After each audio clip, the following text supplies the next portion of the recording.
இங்க ஒருத்தங்க 70 வயசுக்கு அப்புறம் டைவர்ஸ் வாங்கலாம்னு யோசிக்கிறாங்க. இவ்வளவு வருஷமா அவங்க ஒரு கனவோட இருப்பாங்க, ஆனா அது எதுவுமே உண்மையா இருக்காது.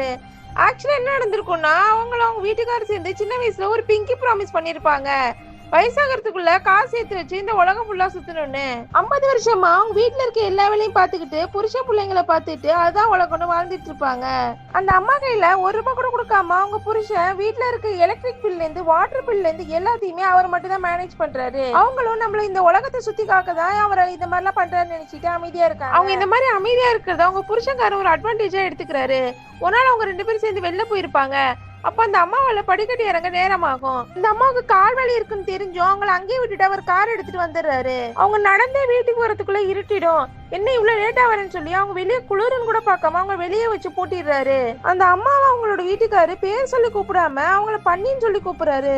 இது அவங்களுக்கு கஷ்டமா இருந்தாலும் அவங்க பண்ணி கொடுத்த சத்தியத்துக்காக 50 வருஷமா வெயிட் பண்ணிட்டு இருக்காங்க. ஆக்சுவலா அந்த அம்மா ஏன் டைவர்ஸ்க்காக யோசிச்சாங்கன்னா, ஒரு நாள் வீட்டை கிளீன் பண்ணிட்டு இருக்கப்போ அவங்க வீட்டுக்காரோட பேங்க் பாஸ்புக்கை பாக்குறாங்க. அதுக்கப்புறம் அவங்க வீட்டுல சில டாக்குமெண்ட்லாம் இருக்கு, அதெல்லாம் கூட செக் பண்ணி பாக்குறாங்க. அந்த டாக்குமெண்ட்ல என்ன இருக்குன்னா, ஒரு 4 வீடு அவர் சொந்தமா வாங்கியிருப்பாரு. அந்த 4 வீடுமே அவங்களோட பிரதர்ஸ்க்காக வாங்கியிருப்பாரு. இதை பார்த்துதான் அந்த அம்மாவுக்கு ரொம்ப கஷ்டமா இருக்கும். ஆக்சுவலா அந்த அம்மாவுக்கு உடம்பு சரியில்லாம இருக்கும். இங்க வச்சு பாத்துக்க முடியாதுன்னு ஊர் சைட்ல இருக்க ஒரு சீப்பான நர்சிங் ஹோம்ல அவங்களை சேர்த்திருப்பாங்க. அப்பதான் அந்த அம்மா யோசிக்கிறாங்க, இத்தனை வீடு வாங்க காசு இருக்கு, ஆனா நம்ம அம்மா பார்க்க மட்டும் காசு இல்லைன்னு நினைச்சு அவருக்கு டைவர்ஸ் பண்ணிட்டு அங்கிருந்து போயிடலான்னு யோசிக்கிறாங்க. அதுக்காக அந்த அம்மா கடைசி நாள் அவங்க வீட்டுக்காருக்கு பிடிச்ச டிஷ் எல்லாம் சமைச்சு வைக்கிறாங்க.